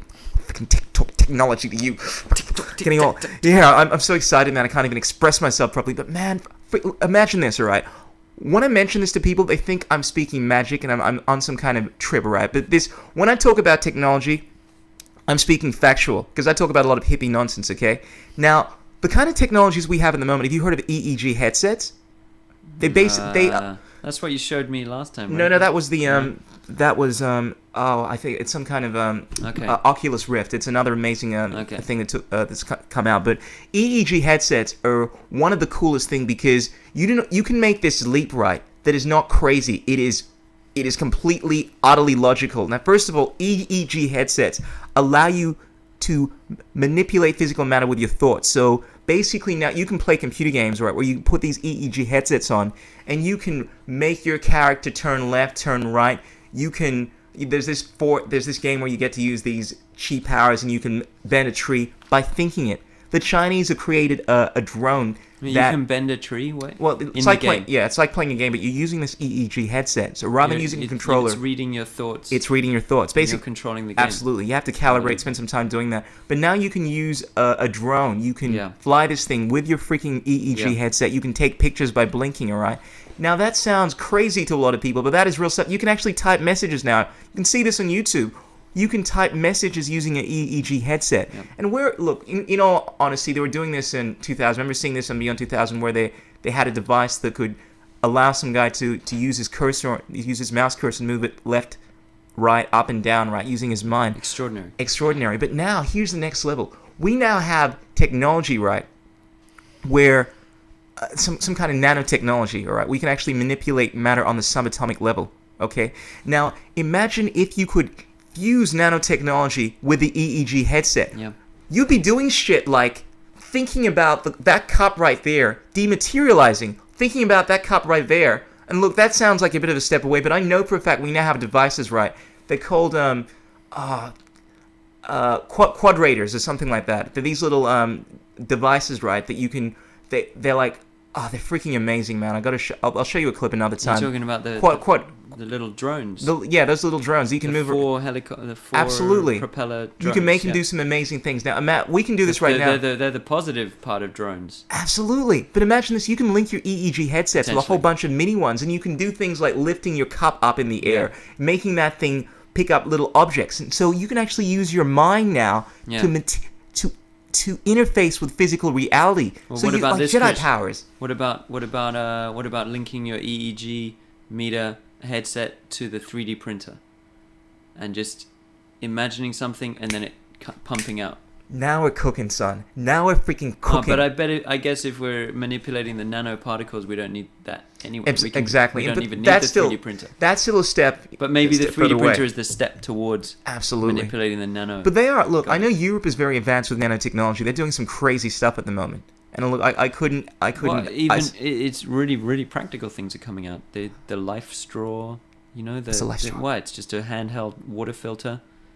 It's I've incredibly seen that. effective. Yeah. Filters That's a few years old. 99.9999. Absolutely. Yeah, it's a nanotechnological device. Yeah. But I'm talking about more. But that's just an example of something really practical, really simple. Yeah. Very cheap to produce. I'm talking about pills you Great can take stuff. now. Ray Kurzweil, apparently they're going to have this perfected within the next 5 years or so, that work with your blood cells or something like that, allow you to breathe underwater for up to hours. Wow. So they're now creating these pills. When it comes to particulars, the details, I think I've heard of scientists, that, yeah. But basically, they're perfecting this thing. Is this true one? I This thought is it was legit. a fake article. When I'm talking about technology, you Amazing. think I don't have to talk about metaphysics anymore because technology is far more mind-boggling. Great, exactly. The kind of stuff that we have now is... when I brought up the Google car 6 months ago, people were like, no, that's ridiculous. Yes, we have a car now that drives itself. It's not crappy, dodgy shit that can't get from A to B. I'm talking about a car that is far more likely to get you from A to B than... 99% of you humans. yourself, yeah. Absolutely. I'm talking about stuff. There is a New Zealander that has made a jetpack that flies 5,000 feet. That's right, I freaking said it. A few years ago, I was talking about 30 feet, and I felt reluctant saying that shit because it was unbelievable. It apparently was the most amazing feelings, about $75,000. You could travel for half an hour on this thing. The latest version, 5,000 freaking feet. It's a jetpack. It runs on normal petroleum. This is the kind of stuff we're implementing now, and this is just a touch of the kind of stuff we have. So really, we are living in this magical world. And you have a look at the exponential growth of technology. We're talking about how 40, 50 years ago, we had these computers that were like 100 times the size and could do only one fraction of the stuff that the iPhone can do. And 40 years later? But you have a look at the exponential growth. That's why people like Ray Kurzweil believe that by 2029, we're going to have the singularity. We're going to have a point in time where computers are going to be so sophisticated, you're not going to be able to distinguish the way an artificial intelligent life form behaves in comparison to how a human being behaves. And unless, of course, we've somehow fused our physiology with technology like transhuman nutcases or beautiful beings, you're not going to be able to experience, you're not going to be able to see this technology. This is the definition Ray Kurzweil gives of the singularity. Unless, of course, you can merge your physiology with the technology, you won't be able to somehow perceive the rate at which it is growing or something like that. Mm-hmm. But it's powerful stuff. And you're right. We are in a magical age, man. We've been in it for a while. We just didn't know it. Like the what we've been living through, in my opinion, was that tail end of a dark age, in which the Industrial Revolution was an expression of dark magic. Absolutely. On the planet, an absolute expression of dark forces, out of control. But as everybody knows, after a night must come a dawn, and I believe we're approaching that dawn. In fact, I honestly believe we've already passed it. Okay. And that we're now, it's On the my precipice of it's my something powerful. optimistic hope that we're going to take all of that dark experimentation and use it as a springboard. Do you kind of feel, though, that there is this imbalance between our technological progression and our progression on this spiritual, psychological, I don't know what term you want to use to define that level? And that's what the issue is. I mean, if we have these, it's like giving a baby these destructive weapons, and are they capable to use? I mean, look what we've done with nuclear weapons already. Over the last 100 years, we've had 4 major detonations. Long Island, Chris, Fukushima, Chernobyl. That's long 3 Mile Island. I can't remember all of them. Even though those are terrible disasters. Yeah. You got the flip side to that is, well, it's a bloody miracle that there weren't more. I mean, considering the quantity that this technology is being used and the quantity of weapons that exist, the fact that more disasters haven't happened, which sounds like a really kind of dull and kind of slightly stupid, tempting fate thing to say, but that's the side that I would choose to focus on. I like the side you choose to focus on. We could have, and we can still destroy the planet. We will be able to, with any number of new technologies in the future. At some point, we're going to be able to rip a hole in the space-time continuum. Absolutely. You familiar with Type 1, Type 2, Type 3 civilization, that kind of shit? It's going to happen. So these technologies which can destroy massively more than previous generations of technologies are a natural consequence of growth. Like when you're a kid, you barely get trusted to crawl, and by the time you're 20 or 17 or whatever their age is, you get entrusted with a metal killing machine on wheels. There's a time and a place when you are allowed to wield the technology in spite of its destructive power. So absolutely, the optimist in me says that yes, we accelerated our techno magical capabilities far beyond our spiritual capabilities for the last 400 years, but we did it. We succeeded. We got over the finish line, in my opinion. And there's a lot of people who just tear their hair out hearing me say that. But in my chosen opinion, we did it. We got over the finish line, and even though there is still plenty of darkness around and plenty of potential for global destruction or individual destruction or terrifying existences for large swathes of the population, nevertheless, we are now on the upward slope into the light. Absolutely. That is a freaking beautiful rant, man. I can imagine a little clip with your beautiful music going in synchronicity to this beautiful oratory of that whole thing, and that being like a powerful video. The way I look at it, a lot of spiritual people believe, along with the sort of Hindu philosophy, that we're existing in an illusory state. That it's the Maya. Absolutely. If it is true, then that some people would say that would make people more flippant about it. But if it is true that this is a manifestation of our psyche, then we have way more responsibility for its status than if it wasn't a manifestation of our psyche. And absolutely. It's exactly the same way. It's a manifestation of our collective psyche, and that's the trick. Because whereas you may be obviously you're representing the change that you want to see in the world, it's difficult because a lot of people feel as if there are a lot of people out there. Well, maybe not a lot, but at least enough that it's creating this reality that we individually are not completely in line with, and I don't know. I guess we have to change their I mindset in order to experience. It's back to the Tim Parrish slogan, you know. I see the change I want to be in the world. I see the Like, change. I don't see that other stuff anymore. Yeah, it's And you could call it confirmation bias. It is, but that is a magical methodology. it is it's a difficult one, but So you know, people need to take control of their Facebook feeds and you know, if they're and use it as a magical device for taking the bellwether of the planet, you know. And if there's a story which is really troubling them, yes, you got to look for the positive in that. Not the positive, but the balance. You got to look for the balance. I think like in exactly the same way that they're it's not all sunshine and rainbows and unicorns. Mm-hmm. Well, in exactly the same way, nothing is all darkness and pain and suffering. There's a balance to everything. Mm-hmm. So for stage one is finding the balance, and then after that, stage two is being able to manipulate it and choose where you sit with it. Definitely wise words, and definitely something I shall ponder on, son. Hugo, you have such a brilliant take on the world. That was fun. How long did it go for? Bro, I think we've hit the 2-hour mark. I usually keep these things to an hour, but we're going on almost to 2 hours.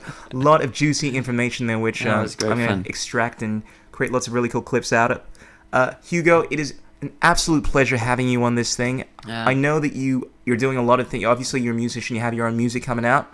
It's purely rap. I don't know if I call myself a musician. Well, I'm a poet. Absolutely, yes, but it's still. This is a tricky thing, because I know a lot of singers. I guess some rappers don't look at themselves as a musician, but essentially, your vocals, your voice is the biggest instrument of all. It's the most finely tuned instrument. You're expressing yourself through vibrations that are being emitted into this Euclidean meat space, and just like any other instrument would be doing so, you're doing that through your own voice. That you've seasoned to be what it is now, and that, by all means, in every sense of the term, is music. Yeah. So, right. Yes, I definitely consider yourself a musician, wordsmith, and any other awesome thing I can think of throwing in there. And I would love for you to shout to represent your. Where do people get a hold of your stuff, son? My personal stuff, probably the best place is my YouTube channel. Okay. So just go to, I guess, Hugo the Poet, right? Hugo the Poet. Yeah, I've been to that many times. Yeah, I've got about almost 50 videos up there now. It's if you look up the Hugo hip hop playlist, you can see my career of making videos. I love YouTube. I think it's an unbelievable media revolution at your fingertips. Join the crew.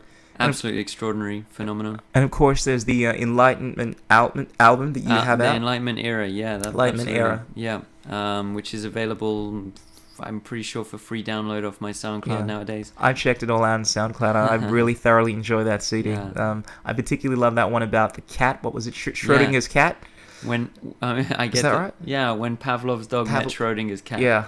It's very unique. Die Flucht zum Gedankenexperimenten. It's my opera, my rap opera about thought experiments. Absolutely. Yeah, it's a fun one. Definitely see the similarities between the style there, and obviously a lot of the stuff that you do on the Juice Media. Well, I contribute my part. Absolutely. I contribute my part. I guess I contribute definitely rhyming and acting and maybe some comedy as well. But we've always got to remember with rap news, it's a combined, absolutely. Well, ladies and gentlemen, there you have it, Mr. Hugo. Actually, that's not even your surname, Mr. Farrant, Hugo Farrant, the legendary extraordinaire.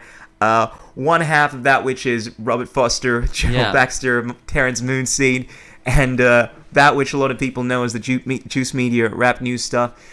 Ladies and gentlemen, be sure to check out his works. You can check out his YouTube channel, Hugo the Poet. You can check out some of his other stuff, which I'm sure you're aware of. Until next time, everyone, I've been wanting to do this podcast for quite some time. A lot of people have been waiting for this one, so be sure to share the frack out of this thing. Let's get this message out there, and let's blow this thing up. I want this to become Melbourne's premier disseminator of awesome information, and I would love to have more guests like yourself. You can hook me up with all your friends and whatnot, Hugo. Yeah, well, it's been fun, Chris. Yeah, I really appreciate you. Thank you, man. I appreciate you taking the time to do this. Peace out. Let's keep it real, everyone. Until next time. Indeed. This is the Crucial Journey podcast. Ow! Thank you. Okay. Now you put water into a cup. It was a lot of fun, man. Yeah, it was great. It was a really good podcast. Into a bottle, it becomes the bottle. Becomes You the put it in bottle. teapot, Like my it becomes intro the- music. Yeah, it's good. And water It's can good. flow, or it can Okay. crash. See water. I see this my is friend. not that we are inadequate.